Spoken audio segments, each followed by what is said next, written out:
Чакай, че аз. Вие клипче ли правиш? Трябва.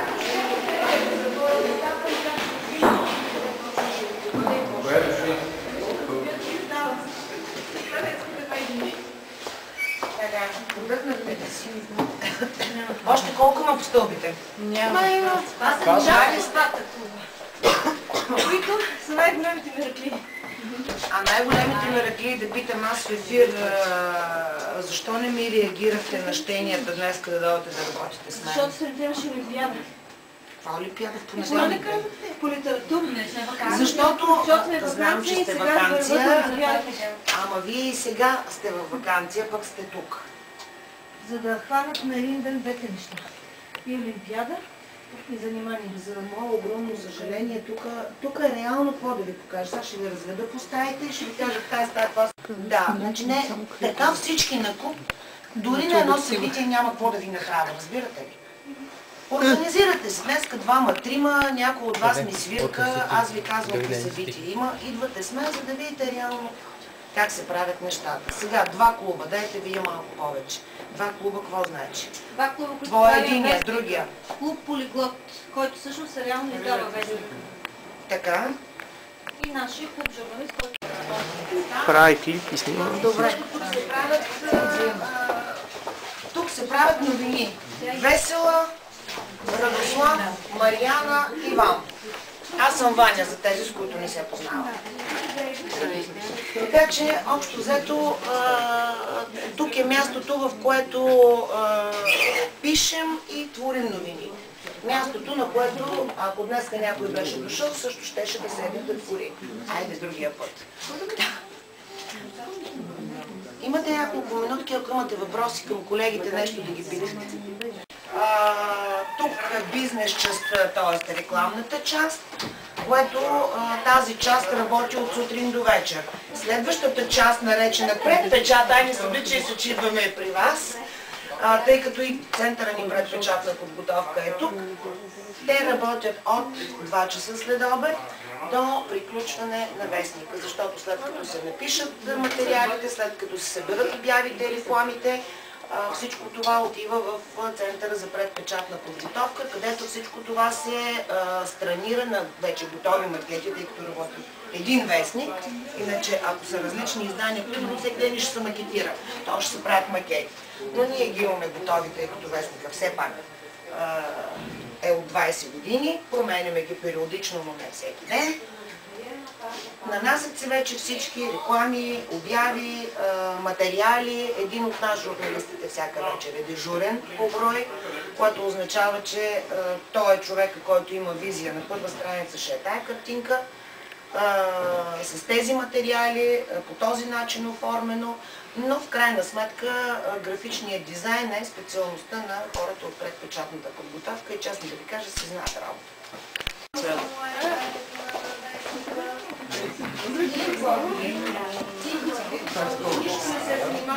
Мерси за отличение. Аз го взема. И да играем. Това е бюрото на Юли Конов, повече от вас го познавате, който е фотограф. Един от най-добрите. А Мариана просто е от нашата стая, но от време на време взема фотоапарата на Юли, особено когато е в отпуск. Разбира се, това беше шега. И Центъра за предпечатна подготовка и на момичета.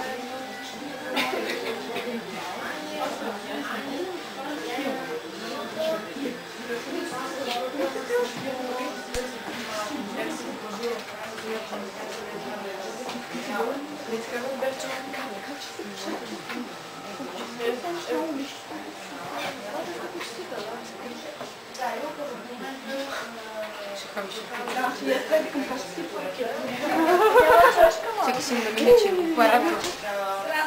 Макет, на който се набира дори един да е много добър, ако цялата работа не е в екип, да си добър.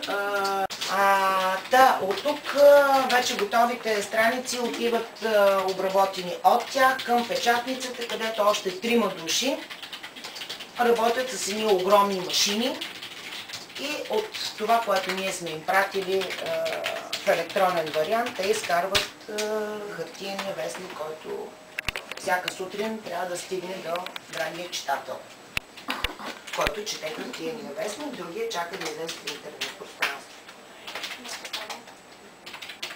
Ето ви една първа страница и тази, която с нощи сътворихме за днешния брой, менен, че трябва да имаме някъде.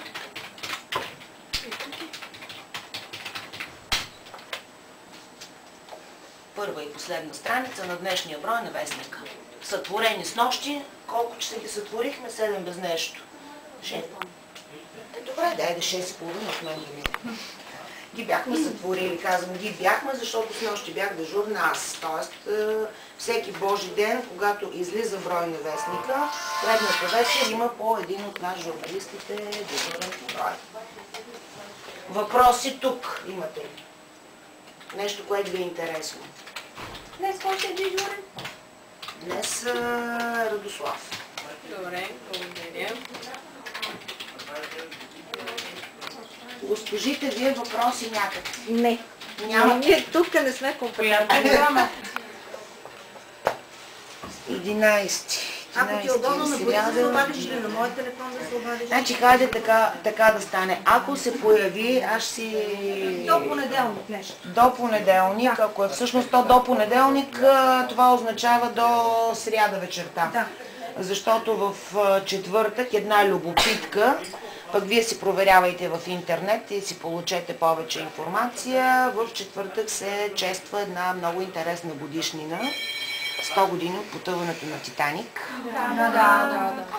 А защо се чества в Плевенско и къде? Защото има отрояване. Айде да са от Садовец. Не, от Садовец има, да. В четвъртък са големите чествания в Садовец и това веднага...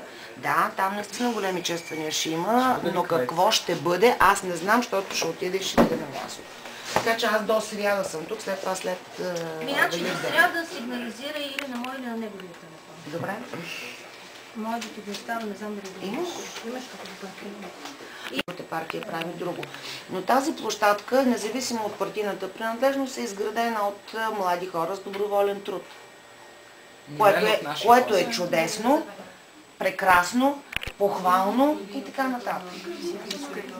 И се строи, доколкото видях там, и баскетболно, дали ще бъде баскетбол, волейбол или само баскетболно игрище, което вярно, че вие вече сте малко по-големички, но за тези, които идват след вас като ученици на езиковата, на 2 крачки от училище ще има страхотна възможност за спортуване. От мен за сега толкова. Вие казвайте. Добре, благодаря. 3 души са готови за това нещо и ще чакам знак. Добре. Не са само 3, повече са. Аз питах, кои са съгласни, за да знам да им се обаждам веднага. И ти ли си групата? Да. Добре, 4. Добре. Да си знам аз на кого търся веднага. Просто не мога да кажа, значи за днес нямам друго, освен това. Утре ще има ли и какво, също не мога да кажа, но дори да е след ваканцията, пак казвам, няма никакъв проблем, поне поведнъж, който желае да види. Пишат репортаж и после идват тук да го носят. Да. Нали така? Добре. Ние ще се разберем спокойно, те са големи момичета и Добре, момчета, на така тебе. че като изключим някой непорасне, толкова масово, идва да дадат информация или да си изплачат Интимна проблемите. информация. Да, тя се казва стаята за мъчение, когато в нея влизат хора, които си поканил за разговор. Когато стане обедно време и решим да похапнем, тогава става столовата, затваряме стаята и хапваме. Всичко добро!